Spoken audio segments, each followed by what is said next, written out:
Maraming mga Pilipino ang nangangarap makapagtrabaho o makapunta abroad para sa mas magandang oportunidad. Pero pagdating natin doon, madalas nating naiisip na sapat na ang sipag at trabaho. Ang totoo, mahalaga rin na makapag-build ng mga kaibigan abroad. Bakit? Dahil hindi madali mamuhay sa ibang bansa. Malayo ka kasi sa pamilya at minsan nakakaramdam ka ng lungkot at homesickness. Kapag kasi may mga kaibigan ka, minsan kahit papaano nakakagaan ang buhay. May makakausap ka, may matatakbuhan ka kapag may problema, at may mga kasama kang magdiwang sa mga maliliit na tagumpay. Hindi lang emotional support ang naibibigay ng pagkakaibigan. Malaki rin ang tulong nito sa trabaho at sa pang-araw-araw na buhay. Halimbawa, may mga kaibigan na magbibigay ng advice tungkol sa trabaho, sa tirahan o mga dokumentong kailangan. Minsan, sila pa ang nagiging daan para magkaroon ka ng mas magandang opportunity. Pero syempre, pipiliin mo ang mga magiging kaibigan mo. By the way, ito ngayong araw na first time ko makipag-celebrate sa mga new friends ko dito sa abroad. Since mga wala kaming pasok, kaya naisipan namin na mag-banding-banding. Syempre, minsan mahalaga rin na lumawak ang connections natin. Hindi lang sa kapwa Pinoy, kundi na rin sa mga ibang lahi. Pero for now, syempre, mga Pinoy muna ang kasama natin.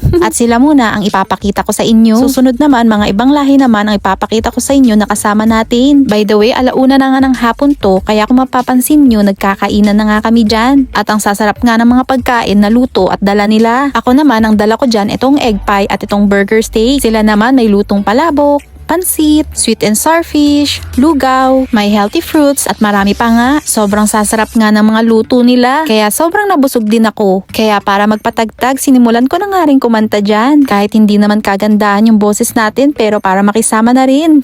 Since ito nga yung first time ko na makihalubilo at makisaya sa kanila, sobrang saya lang sa feeling kasi dito sa abroad parang umiikot lang yung buhay mo sa trabaho at sa bahay. And syempre, minsan kailangan mo ring libangin yung sarili mo at i-appreciate yung mundo. Ako pa naman yung tipong ng tao na sobrang introvert. Sikreto lang yun ha, pero ngayon sinabi ko na sa inyo. Since kita nyo naman din siguro.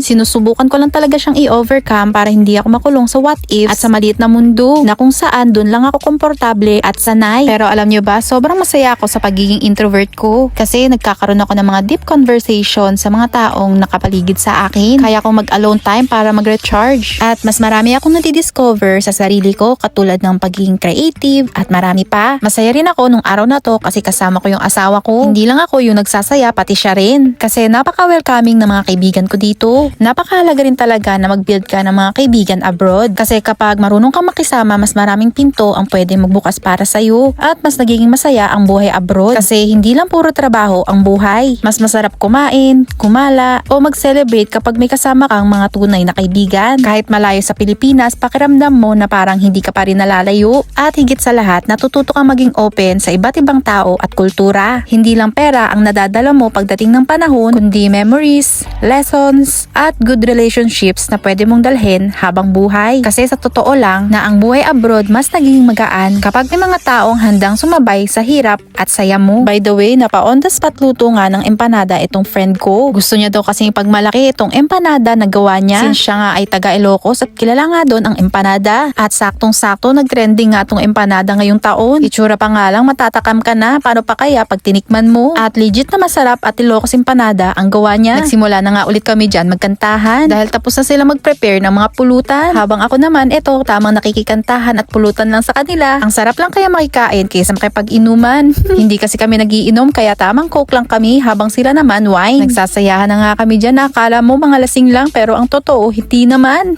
Alam nyo ba yung pinaka-best part? Yung pagkatapos ng celebration, may balutan nang nangyayari.